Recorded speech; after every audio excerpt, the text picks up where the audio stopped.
Welcome to the Probability Podcast. Discussions on emerging and converging technologies, problems that are being solved, and the probability of positive and negative outcomes that we might expect. Now, please welcome your hosts, Jason, the generator Spracklin, and Patrick, the discriminator Lozon. Hey everyone, and welcome to the Probability Podcast. The topic this week is the wild 50-year-old journey from a world where wireless meant you'd accidentally snap the antenna off your radio to a reality where even your toaster expects a monthly software update. We're looking back at 1976, when being connected meant you were tethered to a wall by a 6-foot curly cord, and comparing it to 2026, where the entire sum of human knowledge is in your pocket. Yet we mostly use it to argue with strangers about things we didn't read. We'll analyze the transition from a time of forced patience, where we actually had to wait for 6 o'clock news or letter in the mail, to an era of instant everything. We're exploring how we traded the physical clutter of paper maps and heavy encyclopedias for the digital clutter of 3,000 unread emails and an AI assistant that's a little too eager to finish our sentences. It's a shift from a world where you had to go out and find the world, to a world where the world follows you everywhere through a glowing rectangle you can't seem to stop touching. Join us as we weigh the odds of regaining our focus in a world of infinite scrolls and search for the balance between 50 years of brilliant shortcuts and the simple luxury of a quiet mind. So Patrick, if the future is here, then why am I still waiting for my jetpack? Oh yeah, where's this glowing rectangle? I don't know. It's everywhere, man. You just can't get away from it. Yeah, can't get away from it. Okay. Well, let's. That was a great lead-in. I mean, there's so much to talk about. Start looking at 76 to now. The last 50 years. Let's go back. It's insane. The amount of change. We're going back. We're going back to 1976. Back to the future. Right. Yeah. Well, we start looking at things. From a point of view of just the basics, right? So we got this huge list we're going to go through, and we'll probably add a bunch of stuff as we go. But let's have some fun with it. So let's talk about the PC, right? They had the Intel 8080 chip out there. It was the heart of the Altair 8800. Now the Altair 8800 was for the PC hobbyist. I don't know if you looked on YouTube on it. It's all these little switches, and you flip all these switches, and it's all assembly language, and it's crazy, right? I mean, it's like a do-it-yourself thing, right? I mean, essentially, if you look at like the first Apple computer was sort of a do-it-yourself kit. It was. If you wanted a computer, you needed a soldering iron, a wooden box, and a lot of patience. It has 4 kilobytes of RAM. It was amazing back then. Yeah, and it had, they basically understood, BASIC, right? So that was a big change. You would add your own CRT TV to it for the monitor, add your own keyboard, and if you're really sharp, you buy the cassette interface and add that to the board, and you'd be able to have your cassette connected to it. And geez, you were off to the races. Definitely the do-it-yourself PC hobbyist. Now, when you think about it, back then, computers weren't even really that interactive, right? The big commercial computers and such, they were all using the cards. Remember the cards? Oh yeah. I mean, I didn't have direct experience with them, but I do remember them. And even what you would consider to be a normal computer today was more of like a supercomputer back then. It would be in like a huge lab, like a massive machine that essentially wasn't even as powerful as the smartphone is today, right? Yeah, that's right. I mean, the Cray 1, that was one of the big ones.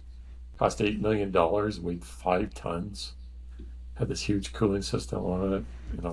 Bottom line, all that technology was really at its infancy. It was just starting to balloon out, like crazy, right? And Moore's law, Gordon Moore, he basically said, well, I think my law is a little too aggressive. I'm going to back it down a little bit.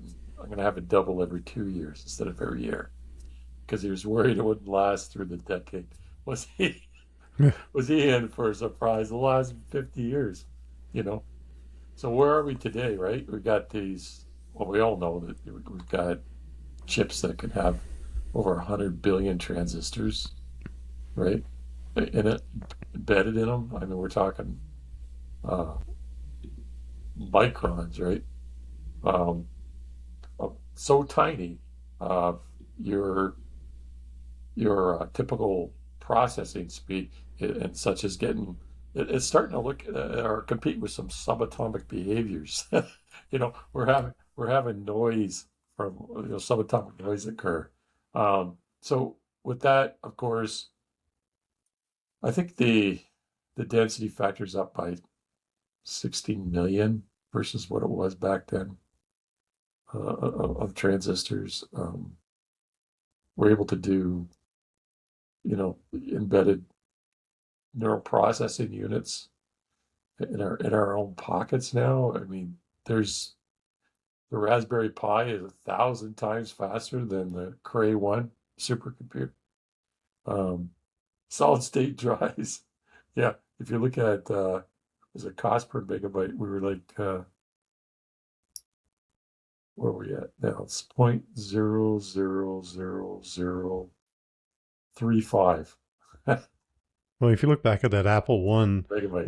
the standard smartwatch today has roughly 1 million times the memory of that original Apple computer.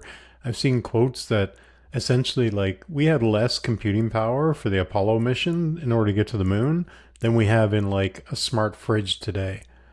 You know what I Yeah, mean? Like they yeah, really they went to the moon on like the equivalent of like a calculator from the 1970s. Like it was, compared to today, it's basically, really yeah, something else. Yeah. yeah. And what's funny is that this is a killer.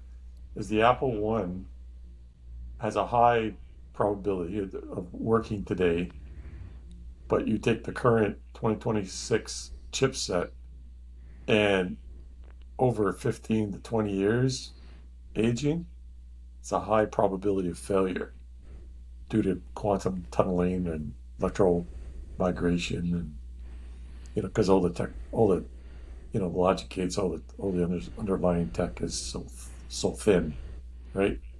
So from that perspective, the technology that were produced in '76 would still work, and this stuff we're doing today, it won't last 50 years. It's going to last up Well, to it's 20 sort of almost. engineered for that, right? They want people to buy new computers and new phones. They don't necessarily, we've talked about that a few times, they don't Oh want yeah, things to last. yeah, I mean, back then it was, they were trying to, there was a cost factor there to everything. If you think about even those early computers, they probably cost, 10 times more to build, even if you translate it to today's money, right? You fast forward to today, and I mean, in 2026, Well, let's talk about you alluded to your smart fridge, right? So let's talk a little bit about kitchens. So the microwave. Everybody knows about the microwave. Everybody uses a microwave. Did you know that they were created in 1954? These radar ranges were created. They were commercial microwave ovens. They were like 6 feet tall, and they cost upwards of $2,000 to $3,000, which was about $25,000 today. Um, they were a spin-off of military radar technology, and they were used primarily for big commercial food preparation, uh, you know, settings like, you know, ocean liners and industrial food processing, that kind of thing. So in '76, the modern microwave, uh, basically, it was a mainstay in the kitchen, right? Um, they were, though, $500 to $1,000 per. So you still didn't, even back in '76, they weren't out there in, a common part of the kitchen, maybe kind of the upper end kitchens, right? As for the normal person, uh, you know, uh, working class, you probably You probably would have one later, later in time, but back in the mid 70s, not so much. And of course, nowadays they're everywhere, right? And that's just they sell for, under $100 even, right? People were afraid of them back then as well, right? They were Oh afraid yeah, of the microwaves were going to get out and cause cancer and everything else. And, now, like you said, they're in every home now. Nobody thinks twice about them, about no, throwing their food in this sort of like little nuclear reactor, I guess, yeah, if you want to put it that way. yeah. There are all these, multifunctional air fryers and convection ovens, and now they're being, built to talk to apps and accept voice command, and yeah, it's getting crazy, right? Well, it might not be super new in 2026, but there's also that sort of heat sensing. I can put something in the microwave, I can hit one button, and then the microwave figures out when it's done. Surprisingly, though, they haven't really perfected that technology No, yet. oh, Sometimes you it's still way end up too burning hot, things. sometimes it's too cold. Like Yeah, or sometimes it it comes gets out it hard just as rock. right. Yeah. Shouldn't have done that on high. There's only one setting on the microwave. High. Did you know? Yeah. So really, our use of this technology has become kind of a mainstay in the kitchen uh, since '76, and I mean even now, those modern appliances that we're talking about, with the fridges and the stoves and the microwaves all talking to one another, and maybe they're going to take over the world on us and eat all our food. I don't know, right? It's out there though. AI will AI controlled appliances will take over. I think there's some commercials already started on that. No, I bet. Yeah. I mean, it's definitely the direction everything's going high tech now, and it doesn't need to be, right? I mean, that's probably going to be a theme today. Like you said, Yeah, there were things in '76 that worked really well, and we always have this propensity to we have to make things better, right? We have to make them faster, yeah, more make it more efficient. We have to complex. Yeah, introduce AI, everything else, and it's an interesting like dichotomy of like we always think progress is better. It's not always, and now we're in no, this like new age of 2026 where we need to bake AI into everything, yeah, right? From our sneakers to our toasters to you name it, right? Like it's just going to be smart everywhere for the toaster. sake of being everywhere, What a and waste, you know? I Yeah, mean, it's getting ridiculous. Like, really, come on. I believe in simplicity and, engineering for where it's actually required, right? So, I don't know. Some of this is just insane. And of course, that just raises, in the end, if you produce something that's fragile and tends to break down, and you sell it for a premium, and it's just the whole sustainability model is just being thrown out the window. All these complicated materials and are all these complicated products that consist of all these materials are just consuming these exotic minerals and such, and they don't have to. It's crazy. So we'll see what happens. I think simplicity should be the rule of logic someday, one day, and maybe things will swing back to that. I don't yeah, know. when you think about something as like simple as like the telephone, right? Yeah, And if we go back, the dial up, dial. if we go back to 1976, right? Yeah, Telephones were tethered to walls by curly cords, right? If you wanted that's to right. talk privately, you had to stretch that long cord into the hallway and into another room or a closet. Long distance calls cost a fortune, right? I mean, in 1976, call waiting was just your mom yelling from the kitchen to get off the phone because she was expecting a call. It was a whole different era. And of Yeah, course, like, there's no call display for sure. no, you look at me Yeah, and you remembered, I mean, the dial certainly phone. even into Yeah, the 80s was that rotary, right? You dial, it would take you like 30 seconds to dial somebody's phone number. And, if you got it wrong, you had to kind of start over again. I remember my dear old dad, he loved to tell jokes his favorite jokes he would love to tell over and over again. And he knew he's told them 1,000 times, and I know, and yet I would laugh every time, right? And one of his favorite jokes was a woman makes a call, and this was back in the days of like rotary phones, and someone picks up, oh, Jacques there. Oh, sorry, you had the wrong number. And she goes, sorry, I must have put my finger in the wrong hole. Yeah. That's careful with that. So, you get in trouble that way if you put your finger in the wrong hole. But it was funny. I watched a video one day of a father, and he had these two like teenage sons, and he had a rotary phone hooked up. They didn't know what to do with it, and they had it hooked up, so it actually worked, right? They had to plug them. He's like, can you figure out how to dial somebody's phone number using this phone? And if you look it up, I'm sure it must have a million views that you could find it, where they couldn't figure out. They were trying to dissect, like, how does this thing work, and where do I put my finger? Okay, and I do this, and I bring it. I mean, for anybody that grew up with rotary phones, to watch these two teenagers who probably know how to work every modern gizmo and gadget on the planet, try to figure out how to work a rotary phone is like pure genius. Yeah. Well, it's like, even back in the 70s, I mean, you had remote controls for TVs back then, right? But in the cable, you didn't have you had a wired cable box, and you just went through all the channels with the wired cable box. There were some remote controls and stuff, but there's a lot of go over, dial it over, right? And go through the channels.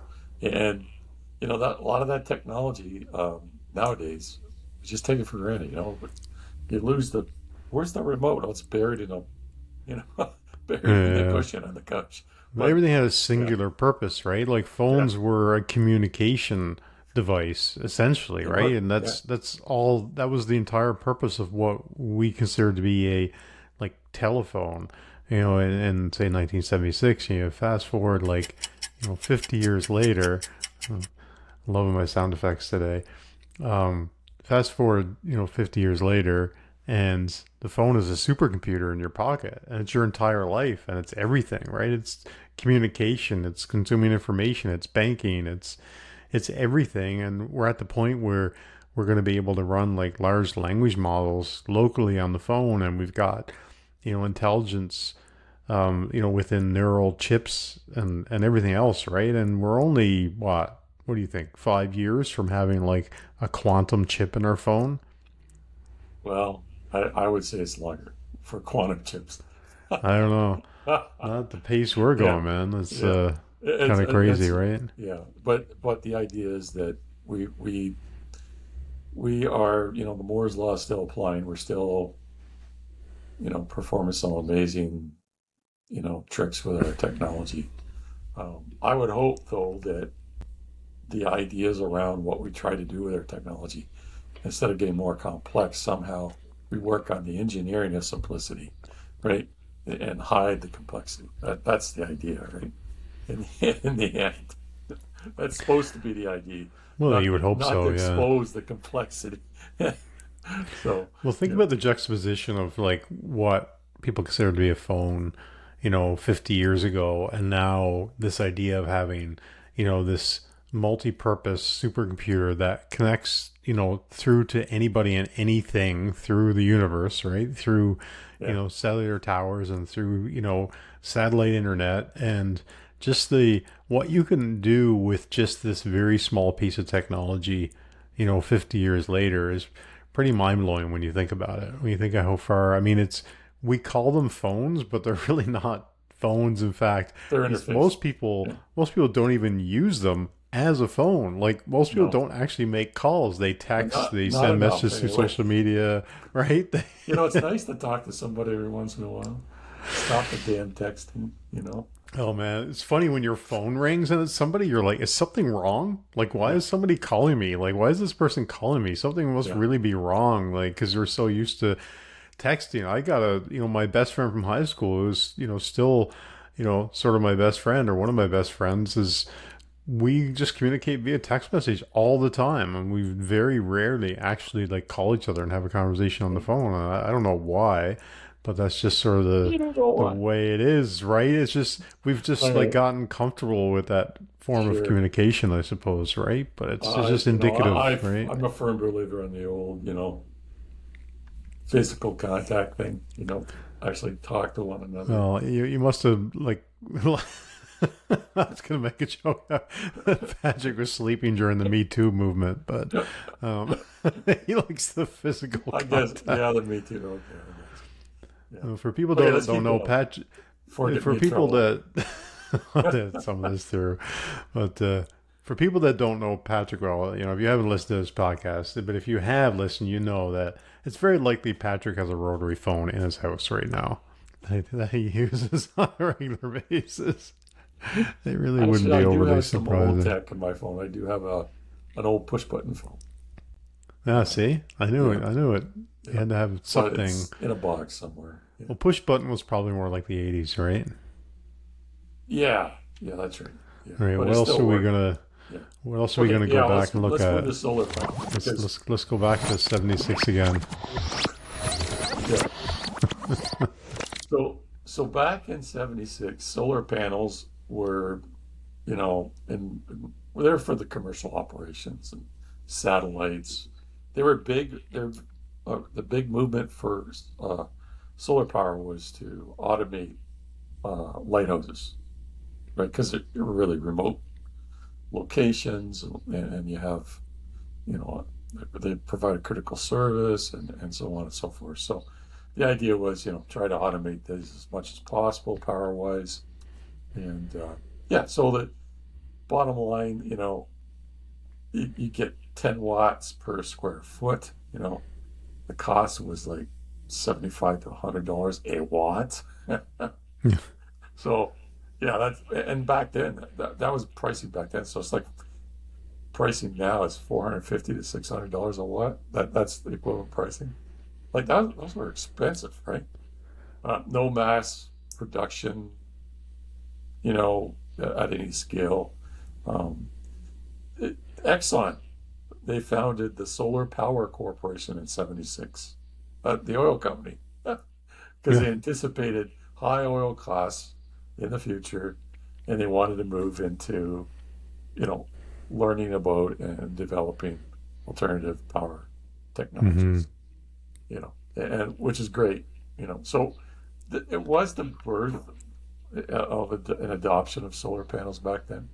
Now, right?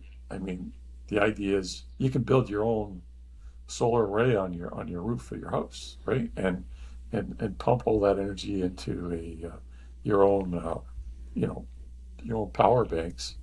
Now, 5-year-old technology says, pump that back into the grid, you know, and you don't have any control of it. Now that's 5-year-old technology. I don't recommend that to anybody. I say get your own control system, your own power wall system.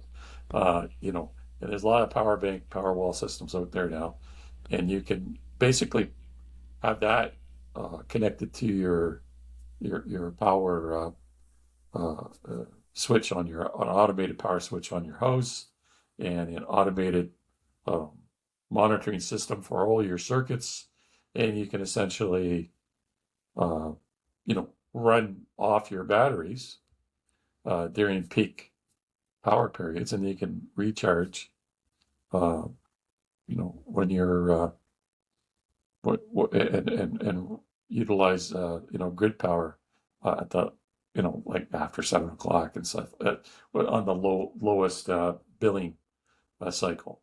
That's So all great until like Doctor Evil, or Mister Burns blocks out the sun, and then yeah, you know, then well, we're all left in the dark and being held for ransom, right? yeah, yeah. Well, I don't think that's going to happen right away. Well, I don't know. We might be heading in that direction, but even look But at batteries in general, right? Like in what we yeah, had in the '70s, really, were these disposable batteries, which I guess we do have, right? But I yeah, still remember, and maybe that was just a flaw back then, that sometimes you'd open up something and it would have, leaked acid into your in your device, right? Like where it would you open up and there'd be all this kind of crusted acid that would leak out of the Yeah, batteries, and yeah, that I think the that would be technology good. wasn't quite the same. But we do have them today, but now we have those more solid state lithium ion. We have devices that have the kind of batteries built in, and you charge them up every day, right? That was sort of an evolution from rechargeable batteries. But I mean, in the 76, I mean, if you wanted anything portable, you were loading it up with batteries, and not just like two AAAs or whatever. I mean, some of these things would take like 8D batteries, Yeah, right? You'd have to spend what's a like D battery? $20 on batteries, and then you'd have Yeah, to, kind of conserve because they'd only last like so long, and you couldn't afford to buy batteries. There was no such thing as, rechargeable batteries. In the 70s, the best way to get a battery to work again was to put it in the freezer, apparently. But I don't know if that was true, but people used to say that. I don't know if you remember that. If your battery wasn't working for some reason, you put it in the deep freezer. put it in the deep freezer. Okay. Yeah, I never heard that one, but okay. That But might yeah, just be a false thing. I don't know. I read something about that online, but well, I can jump to batteries here. Let me see. So the alkaline batteries, lead acid batteries, yeah, the batteries are basically that technology's been around since '76, right? And there were some, improvements of that technology throughout, since '76. So alkaline and NiCad and lead acid, they're still in use today. But I mean, you got higher capacity and higher duration and that kind of thing, right? More dense, power packs. But the lithium ion, I mean, the bottom line is lithium ion, which is, again, let's go back to the bloody phone. yeah, Those bloody cell phones. I mean, lithium ion was big, right? It was big in laptops. It's big on the cell phones, any kind of the modern electronics. And now, of course, lithium ion is very popular now in EVs, right? Um, Not to say that we're going to be locked to use of lithium ion um, forever. There are some definite restrictions there from supplying of the lithium and such. But when we start looking at even the capacity, I mean, density, we're at 250 to 300 watt hours right now on battery cells, right? But we're looking at a bunch of alternative tech right now. There's absorbent glass mat, there's lead carbon, there's sodium ion, there's solid state, there's redox, which is liquid vanadium or iron flow batteries. And this is just the tip of it. Many different companies are looking because the golden, the golden solution here is something that's going to have a high capacity and basically a fast charge, right? so what about, data storage? What was that like back in 19? Let's go back to 1976 and maybe just talk a little bit about data storage, Data right? And storage. an 8-inch floppy disk in 1976 held about 250 kilobytes of data. To store a modern high-res photo, say something that you would take with a camera, you would have needed a stack of disks taller than a person to store a single modern high-res photo in 1976, right? Yeah. In 1976, 1 gigabyte of storage in the mid 70s would have cost over $1 million. Today, you can get 15 gigabytes for free for just having an email address, and a terabyte of storage on your phone for probably like a couple of grand, right? It's just crazy when you think about like the cost of storage and the way we were storing them, right? Like the giant floppy disks, which I Yeah. remember 8 inch, five and a fondly, quarter, right? 3.5. Yeah. Then we started moving on to the solid state Oh, or when we hard ended up with the drives. small floppies was the big leap, right? Or we had the bigger like 8-inch floppies, but eventually we ended up with those little. Well, I guess were they even floppy? They were. I guess they were sort of, but those little harder discs became all the rage. Yeah. At Yeah. some point, they Very held a dense. bit more, but they sort of had almost like an analog kind of disc in them, right? Like an analog, almost like a vinyl, like a record in a sense, right? Well, the end, though, I mean, the idea was to, with USB technology, that opened up the ability to have these, these basically hard drives, right? You get these high capacity hard drives instead of these low capacity, media, magnetic media. So, and then we went to solid state. So, yeah, it's huge when we look at, again, Moore's law when it comes to storage, right? Things have really changed in that area.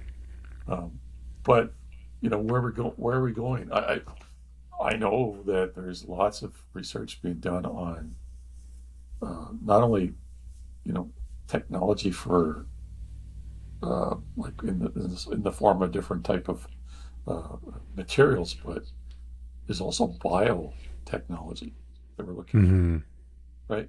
Which is very interesting. They're talking about certain types of proteins and stuff, and you know, almost like you can build your own, massive storage cell that it will maintain data over years, and it's terabytes of terabytes, right?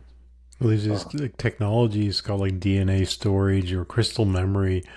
Yeah, You can store the entire history of human knowledge in a container the size of a sugar cube.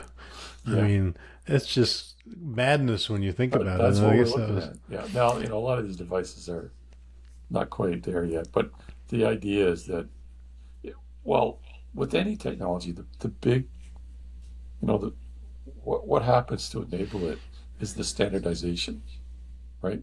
If we're going to hmm look at these EVs, for instance, the adoption of EVs, one of the big things that we talk about is, yeah, the ability to, utilize a standard charging system and a cell pack, and you know, you can actually go to, I know China, for instance, you can go to specific, um, they're like oil change service centers. You just drive in, you drop your battery pack, you put a new one in.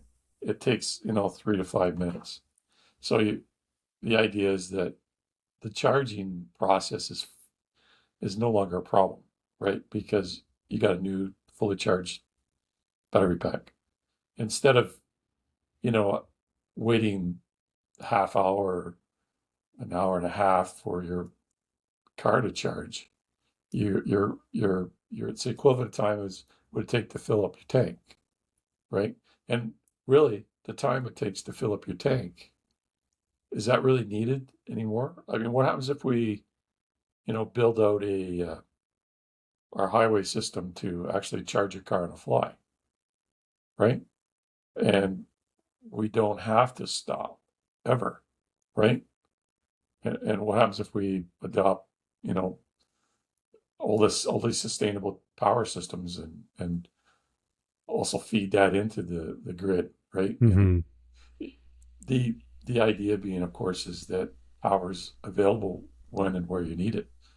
But I think, what you're going to see, is my prediction at least that, and maybe it won't come to fruition, but if you look at, for anybody listening to this in 2026, we're in a pretty severe like upheaval in a key area of the world where a lot of the oil comes from. And you've seen gas prices go like through the roof. I mean, Yeah, really, more than 50% rise in gas prices. And I think it's really going to cause some people to think about the technology that's available and should, our transportation, especially our main modes of transportation, cars and buses and everyday transportation, should we be depending so much on oil? So I think you're going to see yeah, that we should. acceleration towards those technologies and what have you, probably more than ever when people realize that it just takes one sort of international incident for all that to sort of Yeah, that whole change, thing right? about oil, utilization of gas power. I mean, it's a whole suppression thing, right?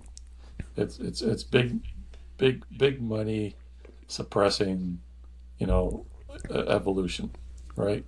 We should have been off, gasoline a long time ago, off that gasoline teat, and moving Well, I think forward. that's You know, a good segue into probably what would be your favorite topic.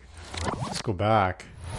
talk about car technology in the 70s. In 1976, what was going on with automotive technology? Automotive. Mr. Discriminator. Strangely enough, in the mid 70s, emission controls, EPA, they just the catalytic converters are coming out, all these pollution controls are coming out. So they had these large horsepower engines, these drive lines, and they were just throttled back, and the time was pulled back, and so they were just capped, right, and hobbled. So these things were lucky if they were putting out 160 horsepower. Now a lot of that has been changed since we've adopted computer controls to be more precise on things like timing and such. But the idea was that to reduce emissions, right? And reducing emissions means depowering the cars. So that's what we were dealing with mid 70s. It was the big monster cars were all starting to the sizes were coming down. The big engines were starting to look at smaller engines. That we had the AMC Pacer. Remember the Aquarium? Oh yeah. Yeah, the exploding Pinto. Everybody remember that? Well, yeah, the safety feature was basically a sturdy dashboard and a prayer. Yeah. Yeah, big Suburbans, and station wagons. Remember the old station wagons? Oh yeah, if everybody remembers the Christmas Vacation movie. Yeah. With the old wood paneled station wagon. Yeah. Somebody in my neighborhood owns one of those. Every now and again, me and my wife go for a walk around the neighborhood, and we see it, and my wife starts singing the Holiday Row. Well, I mean, that was who thought that putting like wood paneling on a car was a good look. I don't know. That was where our head was at in the 70s, right? Back then, it was wood. Yeah, so we had, these monstrosities of cars, and they were, seat belts were still, we had lots of seat belts, but they weren't considered mandatory by law, and things like that. Crush technology, that wasn't really adopted yet. We had vehicles when you hit something, you tended to plow through it, not crush up against it. Did we have airbags in 1976? Airbags weren't, no. No airbags. Yeah, I mean, they were being developed, but the idea was they weren't mass production. So when we start looking at, the vehicle itself, there was change occurring, and the big change was we had a number of imports coming in, and those imports were the low cost, small capacity motors in them. VW Rabbits and Datsuns and Honda Civics and Toyota Corollas, and basically all these new vehicles, provided a lot more mileage and less cost, and everybody was jumping on board saying, okay, let's try these vehicles out instead of these big domestic vehicles. So it was a time of change. The 1 in 10 cars were sold were Japanese, and what was driving that really was, as you look into the 80s, right? We started seeing, again, just like today, oil was at record highs, and we had shortages and so on and so forth, and there was lots of questions about whether they'd find more, and now, due to fracking and the new methods and new exploration capabilities, where we will find more and more. So oil hasn't run out like we thought it would. I remember talking back in the 80s, by 2020 there'd be no more oil. Oh, yeah. Who knows? Maybe we're not far from that now, but I mean, certainly, like the cars were very, mechanical back then, right? Like there Yeah. wasn't much in terms of like a computer really, right? Everything No, was no. driving into a very analog type dashboard Yeah. and, Some you basic know, ignition modules and things like that. Yeah. yeah, like it was just, there was a lot of just pure engineering and muscle that went into making these things work, right? And Yeah. maybe they had a little bit of technology, around the vehicle, but by and large it wasn't. You sort of fast forward to 2026 and now you're basically driving like a computer on wheels, right? Yeah. Like, I mean, we've come so far in many ways, although like, if anybody wants to go and listen to some of our podcasts we've done around, automotive technology, you can hear Patrick talk about how you can't even fix these things on your own anymore, right? Because everything's so complicated. You need a computer engineering degree just to fix a modern vehicle, whereas Yeah, back in the day ridiculous. that wasn't the case, right? So and as anybody that listens to this podcast knows, Patrick likes to fix his cars himself. So I don't know what you're going to do, Patrick, in another 10 or 15 years where you're not going to have a choice. You'll probably just keep your 1976 Buick going well into the 2040s or Turn into something, right? 2020. And just Yeah. keep it going, right? It'll Keep it be a going. real classic by then. Yeah. Yeah. I think that I when it comes to the EVs and stuff, I do believe that the EVs are, that type of technology is super reliable. I mean, less moving parts, should be lower maintenance. And instead, of course, the vendors that made these things so complicated, they're bound to fail because they're garbage, right? But, if they were built properly, basically they'd run for, 100 years. But Oh of yeah. course they're not. They're built to last five, if that, right? But if we think about what's going on now with cars, like you said, they're super complex. Uh, they've got advanced materials right now and fluids and that kind of thing. They've tried to eliminate maintenance, standard maintenance, so you could basically drive your car for 100K without ever, you know, making any changes to it. High mileage fluids and that kind of thing, synthetic fluids. Uh, Now the cars, should be able to exceed, 200,000 miles, that kind of thing, or 350K, somewhere around there. So, yeah, that there is that advantage, right? Uh, but at the same time, like I said, the complexity factors, So nowadays you have to, these options. You can have, let's say, remote start, and it works through your phone. But if you don't pay your monthly subscription fee, um, that's turned off on you, right? And that kind of thing. And right to fix is all about being able to access this technology and these computers, and it's without spending $750,000 to with the latest computer to do that, because it's all proprietary, right? Yeah, So well, that extends to everything, right? We've talked yeah, about that a fair bit, where everything's becoming proprietary, even just trying to get a piece of technology open, right? But even if you look at some of the other technologies that are in vehicles now, like, GPS and navigation and all that kind of stuff, right? It's very useful, but we also survived for many years without it, and yeah, in 1976, if you were ever lost, you pulled over and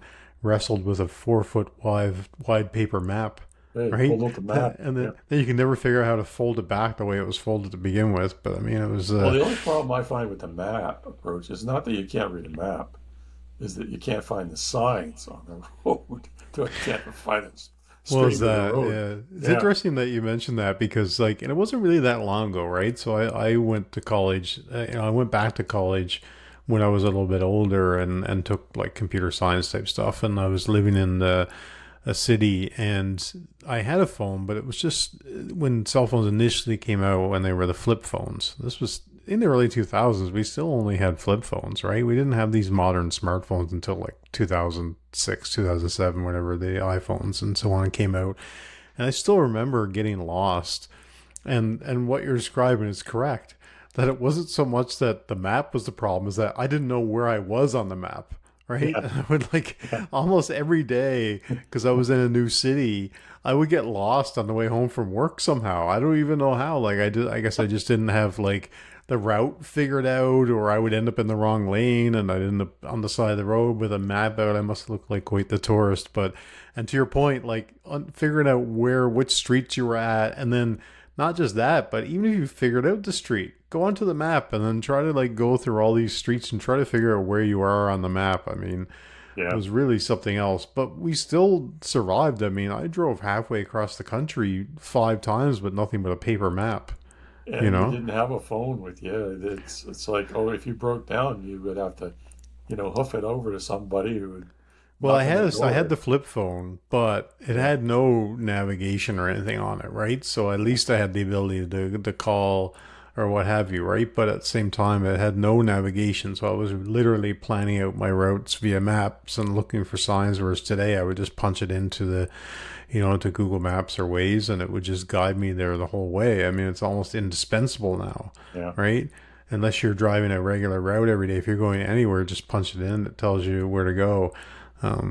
yeah. Unless you're in Patrick's old Buick with its, That was legendary Garmin GPS or whatever you got hooked up in there. well, actually, I do have a Garmin GPS, but you know, it still works. It still talks to the satellite, so it still works.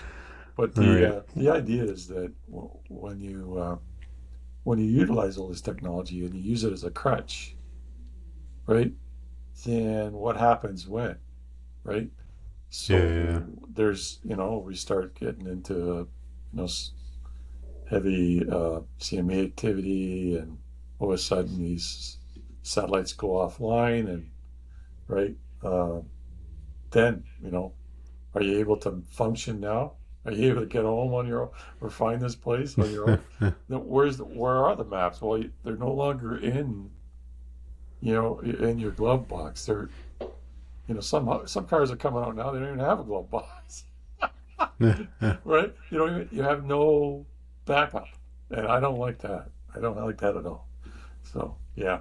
So if we're looking at cars today, yeah, we talked about the reliability factor. Of course, fuel consumption. I mean, their cars are like between 35 and 55 mile a gallon, but even back then, 76, they were creating cars. They were getting 40 miles a gallon, right? So the big change, I guess, is just the idea of the EV, EV market, right? You've got the BYDs and the EVs and the Teslas, and basically the big threes are making their own version. Toyota, Hyundai, Kia, they're making their own EV versions, and of course you got Rivian and Lucid. So all those are options now for EVs, and we're seeing, like I said, with the battery technology, and with the technology of the even the electric motor, the changes there are substantial from the point of view of output, right? Yeah, yeah. And of course use of power. Yeah. Well, it seems we're talking about cars. Maybe we should, go on to another mode of transportation. What about like air travel? We go back to. I was thinking, oh, what was happening back in 1976 when people were flying around the country? Well, I mean, air traffic controllers were getting stressed out. You know. Um, They were just using radar to monitor well, essentially yeah. what I was going mean, there on, were right? blips on the CRT screens, right? Like a You were video talking to game, like an yeah. Atari game. They were talking to the crews over radios, and back then they had actually three people in the cockpit. They had the pilot, the co-pilot, and they had the engineer, right? And now there's just two people, and that's and maybe in the future there'll be nobody, but Yeah. yeah, I think um, we're already there.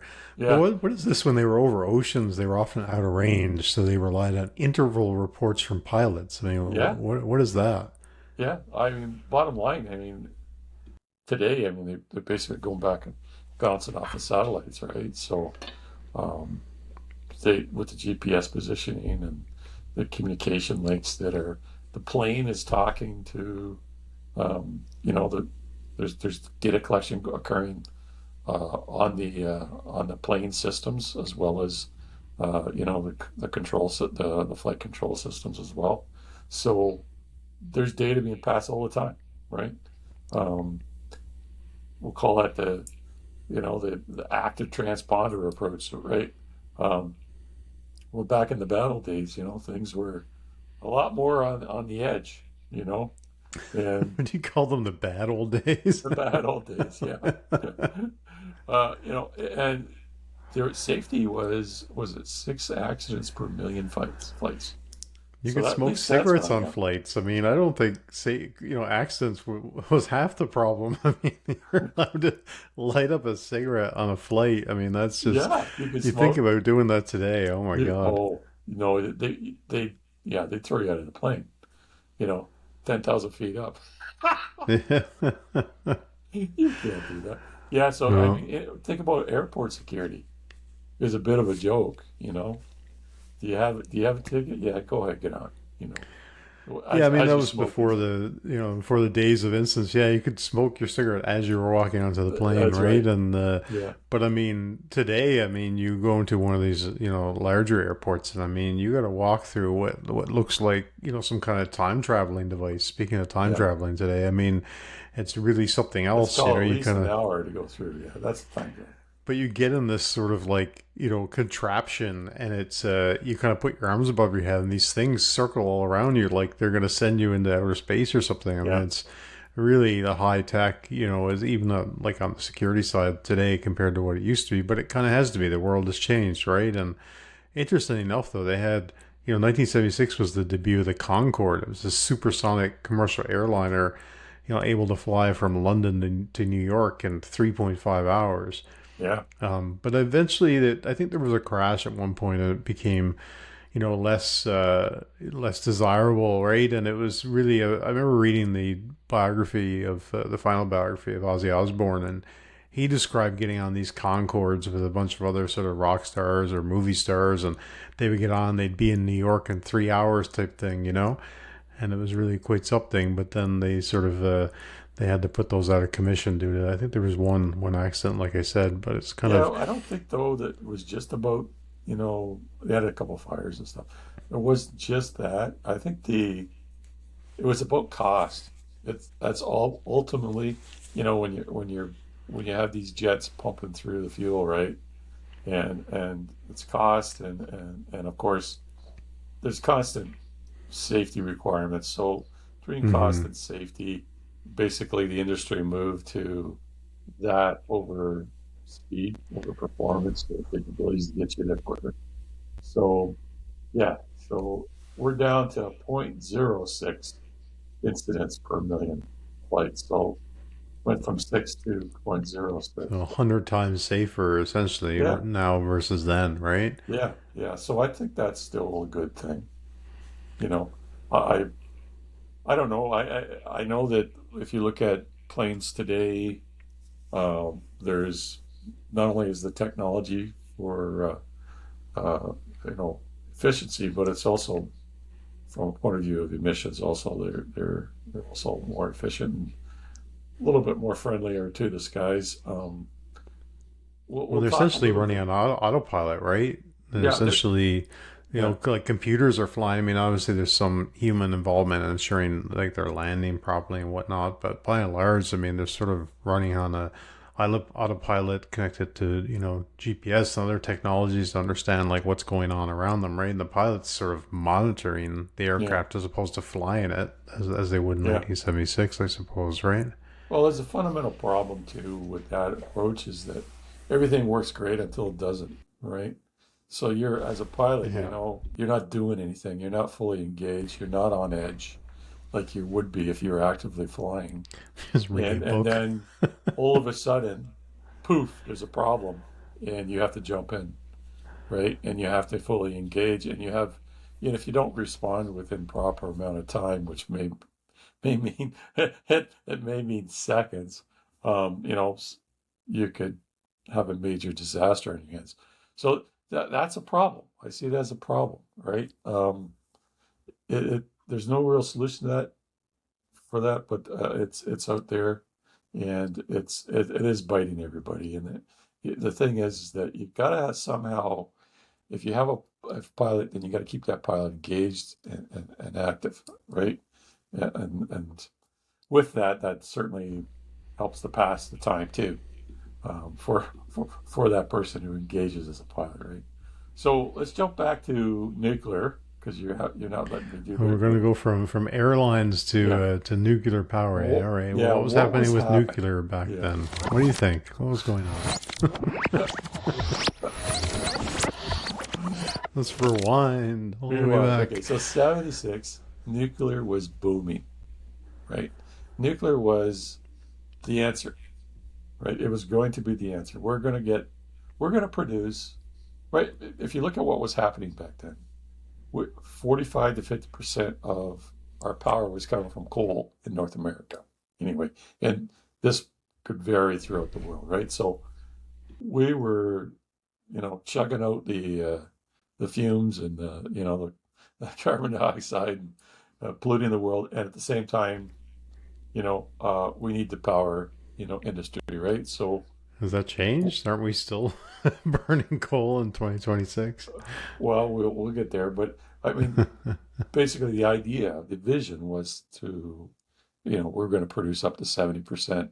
The power was going to be produced by nuclear, and that other 30% was, things like hydroelectric, right?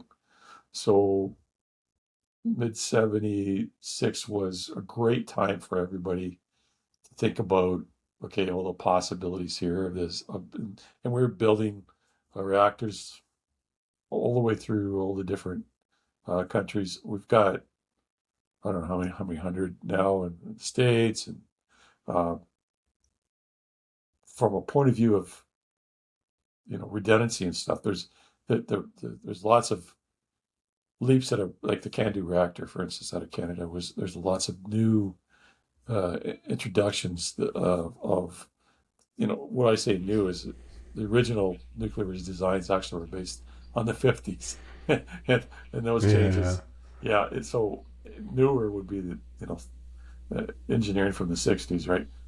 That's how long it takes in a lot of these when it comes to nuclear, processes for verification. It takes a while, right? But the Chernobyl disaster, it happened in '86. But before that, there was 3 Mile Island. 3 Mile Island happened in March '79. And that started the decline of public acceptance of the use of nuclear power, right? By the time Chernobyl hit, that was, the old straw that broke the proverbial camel's back. And so at that point, that, yeah, we were we were saying, yeah, we're gonna stick with what we have, but at the same time, natural gas solutions were coming in, so they were a little bit more efficient. Um, and as time marched on, in the '80s and the '90s, wind and solar were introduced. And none of them were significant players, that they weren't doing 70%. They were doing 10%, but they were providing, power, right? Um, what was occurring though, with that was there has to be some kind of changes to the grid. The grid system was now had to be a system that can handle, um, you know, two-way types of feeds. So you have producers, multiple, nodes producing power at intervals, not at consistently. So it had to be more reliable. So there's lots of changes around to make the grid smarter. Um, and of course, with the changes that we're looking at today, with EV, for instance, we're changing all our transportation over to electric. There is an incredible amount of interest now we have to double our capacity of our energy production and our storage, right? So small nuclear reactors, molten salt reactors. Also on its heels, fusion power, right? So there's the deuterium boron approach, right? Um, there's also helium-3 fusion, right? Um, now, there's lots of talk about, oh, we were, we were close. Even back in '76, we're 10 years away, we're 20 years away, and then it's now 2026, 50 years later. We actually have put crossed the milestone where the energy we put into fusion, we now get back out and plus more, right? So that we are getting to the point where fusion can become a major commercial endeavor. Now, that doesn't mean that we're going to give up on fission, right? And that's where the small modular nuclear reactors are. We're looking at basically, and also have, these things are being built to fail shut, right? Fail shutdown. So if you have any kind of problem, instead of having a complete meltdown of your reactor, basically these things are going to, drop down into a cold state, and you kind of need that, right? Yeah. We're going to rely more and more on nuclear power, in the modern age, especially when you look at what we need to power all this AI, right? Yeah. I don't know if this was, something true or something made up. I saw that there was a breakthrough turning nuclear waste into man-made diamonds. And these diamonds generate a small electrical current and can last for thousands of years. So there you go, Patrick. That's going to be the new battery. It's going to be I have heard diamonds made from nuclear waste that'll power your cell phone for your entire life. Sounds You'll like never have to something change the James battery. Bond. Yeah. Maybe something like that. Yeah. Well, they are. These new nuclear reactors, basically, you can recycle the waste of the old breeder reactors and actually use it as fuel. So, yeah, there's lots of new and wonderful things that are coming out of nuclear power that I'm a big advocate for that, and I think that done right, all you have to do is research what happened with things like when it came to Chernobyl, and there's a bit of insanity that went on from a point of view of monitoring systems and decisions, and it was all the idea around these accidents have ever happened, and no, right, they really shouldn't have.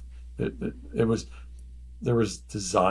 inherent design problems, with the technology back then, and that's where you got to start with safety by design, right? So one can hope. Nowadays we'll be a lot further ahead, and we'll also be able to scale up things at peak power demand, right? So to me, there's a huge level of positive possibility here with nuclear. So let's go back, and we kind of alluded to this at the beginning. Let's go back and talk a little bit about space travel in the 1970s, right? We kind of opened with that idea that we got to the moon on, the same amount of power that might be in a toaster today or in a Texas Instruments, calculator, right? So, it was, when you think about it, we really landed on the moon with, got into space with pretty rudimentary technology from like a computing point of view, right? There was certainly a lot of engineering that went into developing something that could get us, into space. And we just had a recent, mission to kind of shoot around to, I guess, the dark side of the moon, right? And we got the first pictures of, the backside of the dark side of the moon. It's pretty interesting, but we've, if you go back and look at some of the stories, and there was a great movie on Apple TV Plus called Fly Me to the Moon, I think it was, with Scarlett Johansson and Channing Tatum, where they talked about, we touched on this on another podcast about, faking the moon landing and all that, right? Which is interesting. But I thought what was most interesting around some of those conspiracy theories was that we spent all this time and effort and, I guess, money to get to the moon, back in the Apollo mission, and then we never went back, despite all the Yeah. years of advancements in technology, and even here we are in 2026, and we've only now just kind of went around and looked at the dark side of the moon and taken lots of pictures, and Yeah. so it's kind of interesting that, well, of course, we've expanded so many other ways, but back in '76 was definitely in those early days, right, around space exploration, and Yeah. certainly a lot of the Well, I think technology that went into it, December, right? let me see, December 72, that was Apollo 17. So that was the last one. And then after that, they were focused on Skylab, right? So that was basically, when they build the space station? Yeah. Well, I mean, ultimately, we moved into the shuttle, but yeah, we never really moved into the. Now, when you talk about interestingly, when you talk about the dark side of the moon, it's not really the dark side of the moon, right? It gets lit up, but we call it the dark side of the moon because we never see it, What's the right? one facing away or the side Yeah, but facing it away? gets lit up by the sun, but it's not. We don't see it, so it's to us it's the dark side, but you know, it's a misnomer in a lot of ways. But what I found interesting about Artemis is they didn't, you know, I watched the live feeds from NASA. They did not film it, right? They should have been filming the surface of the moon as they were going around it and relaying that, you know, real time. But they didn't do that, did they? Strangely enough, you know. Wonder why. Okay. I got my own theories on that, but what do you think? Why would they not do that? Right? Yeah, I don't know. It's very strange, right? And there's only a certain amount of people privy to all that. I thought the other thing that was interesting was that the Viking 1 was a pioneering NASA mission in 1976, the first successful landing on Mars. And we always think about Mars as sort of a modern accomplishment, but we landed on Mars on July 20th, 1976.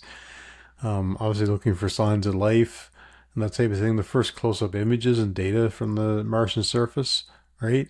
So I mean, that's we think of that technology being fairly rudimentary, and I guess it was, but it was still relatively advanced in some ways, right? And we certainly learned a lot about the moon and Mars and that type of thing.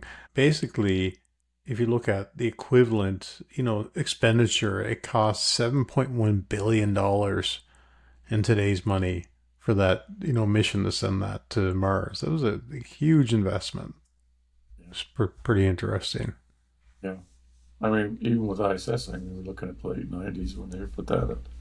So there was a lot of, there's still ongoing research and development and, in space, but it wasn't about reaching out, right? We really didn't, the idea of colonization was, and development of the technology around colonization, about bringing man to another planet, i.e., either our moon or Mars. That was all kind of just given up. And I do believe the biggest one of the biggest things that's happened over the last little while is that China has basically announced they have a aggressive plan to land and colonize the moon, and that has woken up a number of different other players, i.e., the United States and EU, and this is to me is a great thing. Competition is great, and really, China lands on the moon and sets up their own base, and you know, U.S., EU, they all do that in a competition forum.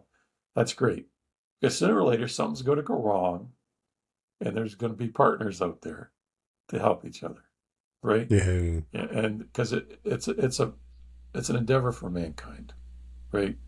It's not real, even though it's competition. It's an endeavor for all of us. And if you have more than one, kind of superpower, funding this, um, it's a great thing for mankind to do, to to achieve. And there's a lot of people out there that's never believed that we'd be able to do what we did with the Apollo missions, i.e., uh, stage, I should say. The the intent there was really to move forward, over time with that, and that just basically the public interest dropped and politics got in the way, and the Cold War and such, and we kind of put that to the side, right? So it's to me a great thing that we started this back up again. Well, yeah, we have so much more technology now, right? If you think about it, right? Like there's a stat here in the onboard computer for the Viking lander in '76 had roughly 36 kilobytes of memory, right? It was it was a Yeah, massive radiation hardened machine that could barely handle basic logic, right? yeah, And today, the smartphone in your pocket has roughly 100,000 times the processing power of the Viking landing's computer. And we we use that power to put a cat filter on our face. NASA used 100,000 times less to find life on another planet. yeah, It's yeah, kind yeah. of funny when you think about it. Yeah, I think, if you look at, what was it, Voyager 1 and 2, um, I mean, they're out on the heliosphere, the very, they're past, they're into the solar winds of the universe now. Um, I mean, they were just a little bit more. They were like 70 kilobytes, something like that, of storage. Um, what is a smartphone today? 5,000 kilobytes?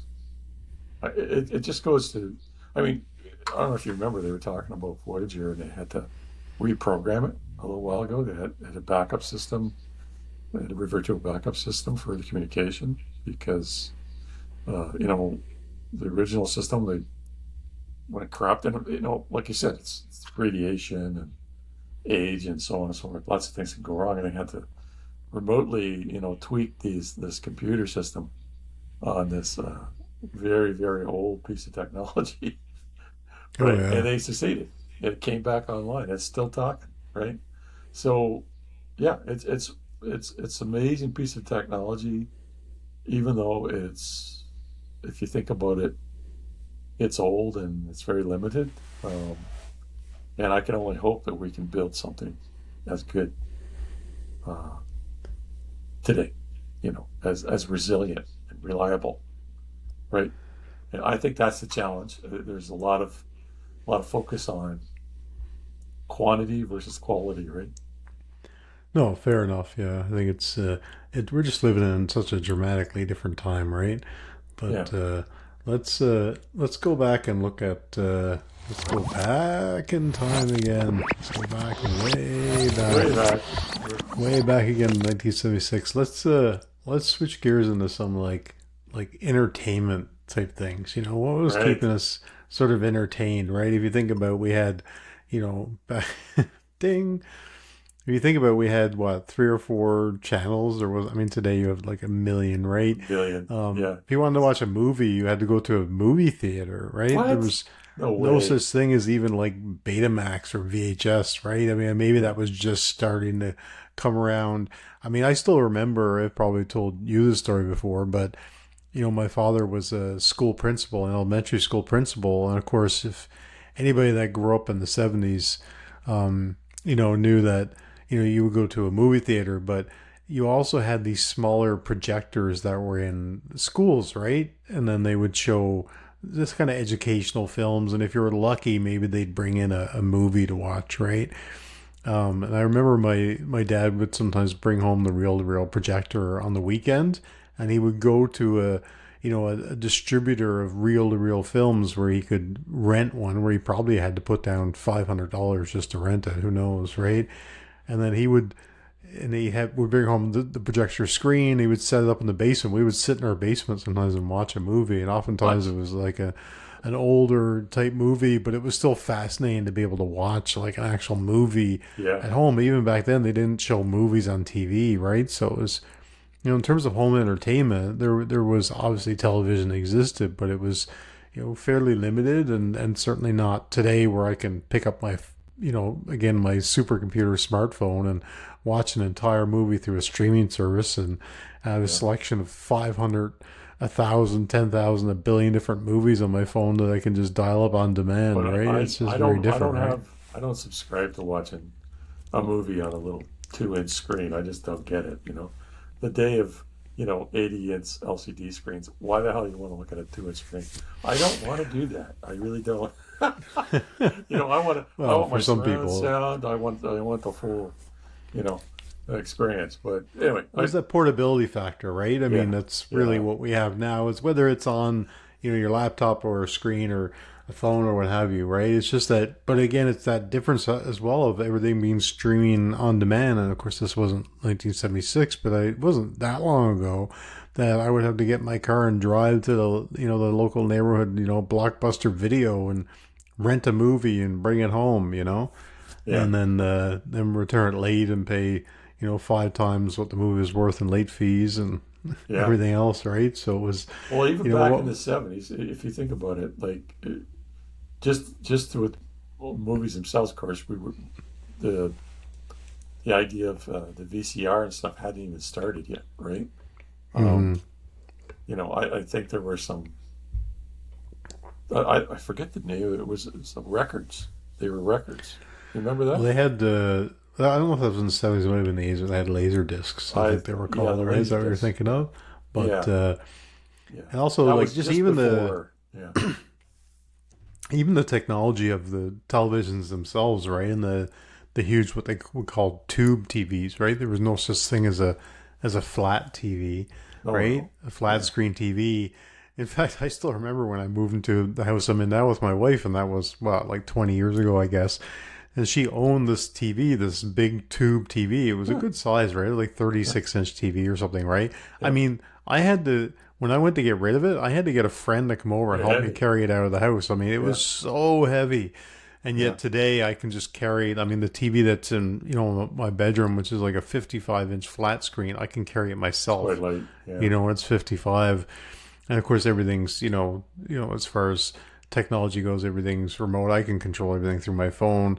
I mean, what was a remote control in 1976? It was usually the youngest child, right? Where your dad would make you go and change the TV. You go around. People probably don't remember. That's where the old guys come in. Back in my day, to change the channel, you had these knobs on the TV, right?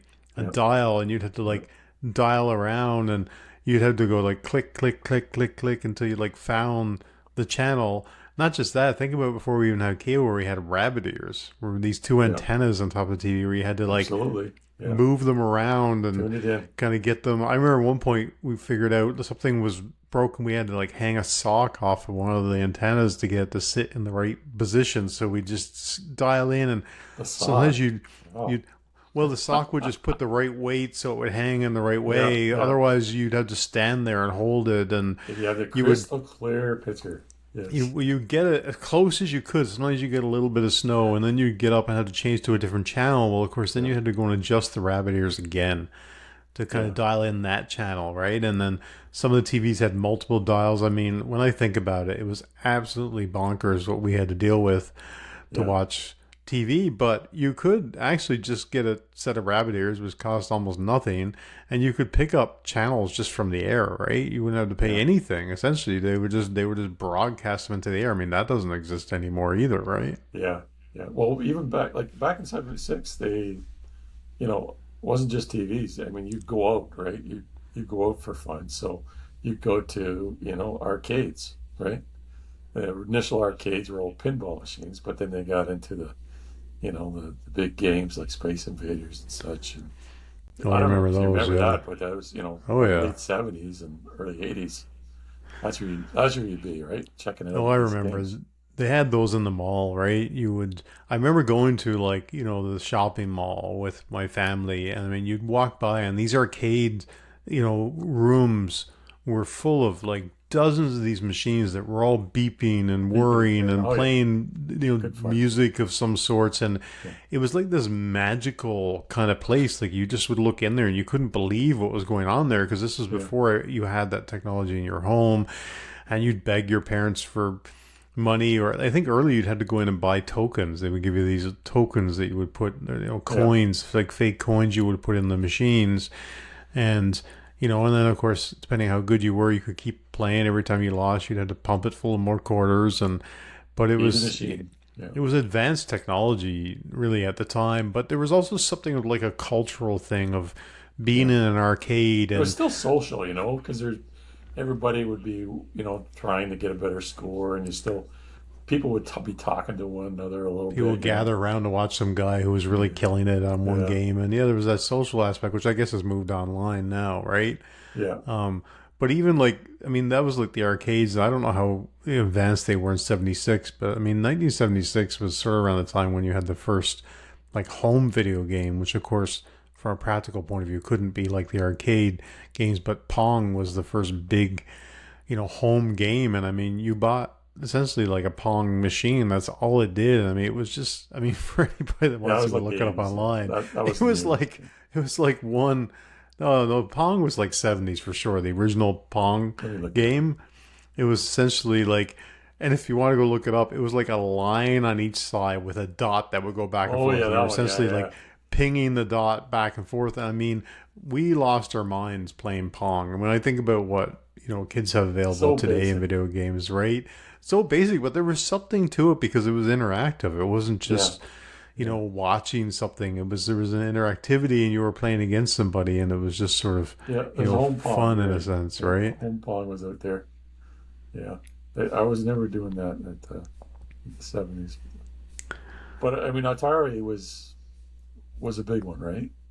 Oh yeah, the Atari 2600 and Asteroids and Pac-Man and But again, even think about technology-wise, right? It was like a cartridge that had like a chipboard in it. You'd plug it in. Your controller was like a stick and a button, essentially.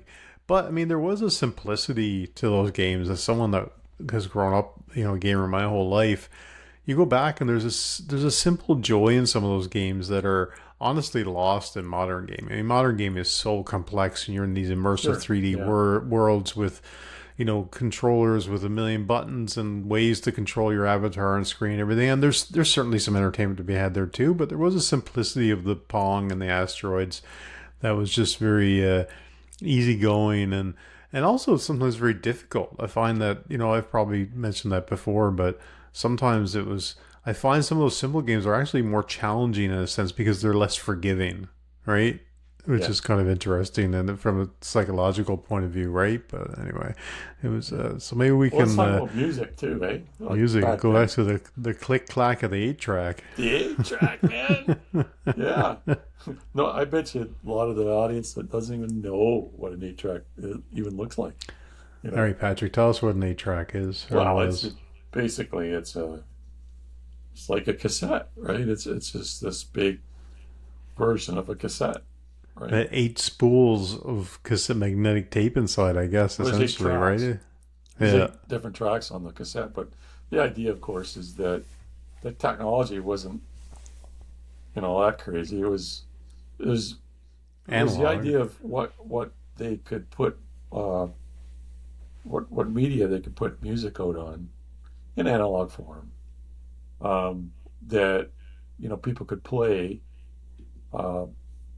That could go in an automobile, because at the time, it was portable. Putting an LP in they actually had them, right? They had record players for automobiles, but not exactly a good mix, right? Skipping you, it hit a bump. Whose idea was that? Oh, it's out there. I'd have to look them up, but the idea here is that they need something for mobile music, right? So other than just the radio. So the 8-track was the first one. Of course, after that it moved to cassettes, which just a more refined version. Even more portable, right? The thing about the 8-track is you could skip to each track easily, and then they did build some technology in the cassettes where it would figure out where the gap was and so on, right? But one of the things I found interesting about the 8-track was that it kind of forced artists to create albums with just 8 songs on them, right? Because you couldn't put more than 8 songs on an 8-track, right? And there's something to be said for like constraints in the creative process, right? Where Well, you're well, just yeah. sort of What's an LP, right? And you start looking at records, and there's physical limits on what you can put on an LP. I mean, when you create an album, the idea is that you're working to whatever the release media is, and you create that package, right? And I personally like the album idea, right? The idea was that you brought your listener on a journey, right? Of, you know, whatever the overall statement was, the feeling or the emotional attachment to whatever you're bringing your listener on that. As an artist, you're developing this whole set of songs that work together, and the order they were in, and the timing, and even the transition from one to another was all very important, right? What is that today? I mean, everything's coming out as a single, for crying out loud, you know? well, yeah, and the fact that everything, if we want to, jump to 2026, I mean, everything is just on demand, right? All Yeah, music is streaming. You're basically subscribing and, streaming unlimited amounts of music, and that, like you said, everything is sort of based around the single. And some groups are still putting out albums because they want to do that conceptually, right? But it's certainly, blown that wide open, right? And again, our smartphone has access to a billion songs, but you also don't own anything, right? You're just no, subscribing, you're downloading.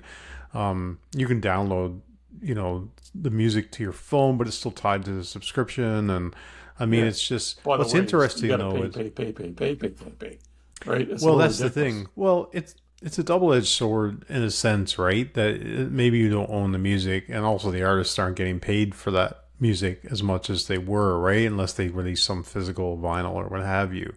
But I would say on the flip side is that it definitely makes music exploration much easier, and you can really go down a rabbit hole and discover artists that you never would have in the past because you would have had to go and invest money. And investing True. money in an album back in the day, I mean, you had to either get a really good recommendation or hear it on the radio, or talk to Well, the the guy that modern worked at the radio record is what, store, or right? yeah. The streamers are kind of the modern radio in a way, right? Really, you can discover music so much easier now, right? And again, back in the day, it was more through word of mouth and what have you. I mean, I remember still being in, junior high, and the way you would discover new music is that you would meet up with friends and you would trade, right? I mean, back when I got into that, it was more like the cassettes, but you would, maybe your friend would play you a bit of a cassette or you'd heard about it, but you would go trade, right? You get kind of tired of the music you had, and you would trade him cassettes and you would get cassettes in return. In fact, I remember at one point when all the high school kids who had their licenses wanted cassettes for their vehicles, I would trade them like one new release cassette and they would give me like 10 albums on vinyl. So I started building this whole vinyl collection where I could give them what, sometimes I would go buy a cassette that just came out because I knew I Yeah, could bring it to a guy in the neighborhood. He would give me like sometimes 20 albums on vinyl because they it's were just great. unloading this stuff. They couldn't use the vinyls in their car. And Yeah, so I started just discovering like a lot of music through just like trading with friends. But again, that was a social thing, which doesn't. yeah. I can sit on my computer and I can go listen to 1,000 songs, but that social part is really missing. And I think it's interesting. Like in some ways, It's like going to modern a technology has sound brought us store, together. You go What's to a that? sound store, like what was that? You go to a music store. You have the the albums out there, and you talk to people, and you have a chat with whoever's running the store, and you'd say, "Here's what I'm looking for," and what was you had tried this, and this is really popular now, and you know, there's a lot of that was used to happen. Not so Some of that's much now. coming back though. I mean, like vinyl has made a resurgence. There are vinyl True. record stores, and I don't think that's just about the medium. No, I think it partially it's the some people like audiophile. myself are enjoying that, but I think what people are enjoying though is the social aspect of going to the record store, looking at records, talking to people, the vibe, the experience of going there, and I think that's kind of an interesting like dichotomy of living in this really modern, AI driven, hyper speed, streaming everything world, right? Yeah. And so I guess that sort of leads me to ask the big question this episode, right? So we've gone through 50 years of technology. Maybe we didn't cover everything. We certainly can't cover everything in one episode. We're going to have to do a sequel to this at one point. But, what do you think though? Like, do you think ultimately we're better off after 50 years of, technology evolution or revolution or whatever you want to call it? Now we're in this age of like AI and quantum computing, and certainly things are much more advanced and things are much more convenient and we have so much at our fingertips and so much more capability. But are we really any happier, Patrick? What do you think? Oh, geez, that's a heavy question, buddy. I mean, if you look at sociology of this, people are a lot more anxious. There's a lot of depression. People are, from a point of view of the suffering from different maladies, mental issues, and a lot of that stuff stems from the fact that, the social contact is lacking. So, no, in that respect, no. In another respect, though, if you think about it, the access to information is incredibly, we can go and, query anything now and have that information available at our fingertips. You used to have to go to a library and search up, the old Dewey Decimal System and or pull out an encyclopedia and do some research and, check out multiple books and learn how to, specific titles and learn how to, basically do something through the old way, the school of hard knocks, Yeah, but at least you had some reasonable expectation that what you were reading was real, or at least somebody had to put in a lot of effort to like write something, get a deal, get a book published, get it out to a store. And now everything's available online, but nobody knows what's real and what's not, right? With all the AI generated slop and false information being spread and everything else. So it's it's kind of funny, right? We have this convenience of access to information, but is the quality of information better? No. That's like the other big question, right? And it's not. So that's where like technology is really amazing in some ways, and we're solving great marvels of science, and we're kind of curing diseases or what have you, right? But yet, in some ways it's not a good thing. So it's, in terms of like, what we're accessing and the validity of it when it comes to information and news and everything else, right? So that therein lies. We didn't even really get into, AI because there was maybe some rudimentary version of that back then, but we're living in a whole different technological world. I mean, it's crazy to say it's been 50 years and we were both pretty young in 1976, but at least we grew up through an era where we have a pretty good perspective.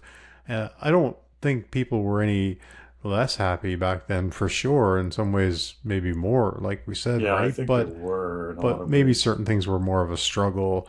It's like everything. Technology can be a very finicky thing, right? Like you can look at it through different lens, and it can look very rosy, or you can look very dark and dystopian, right? It's all about like how you look at it, right? I mean, I look at it from a point of view of what I see in the social fabric today, and I think on average people are not as happy.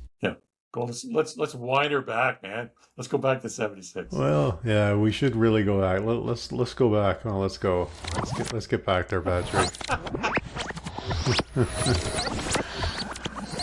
Well, Patrick, the future hasn't been written yet. No one's has. Your future is whatever you make it. So make it a good one, man.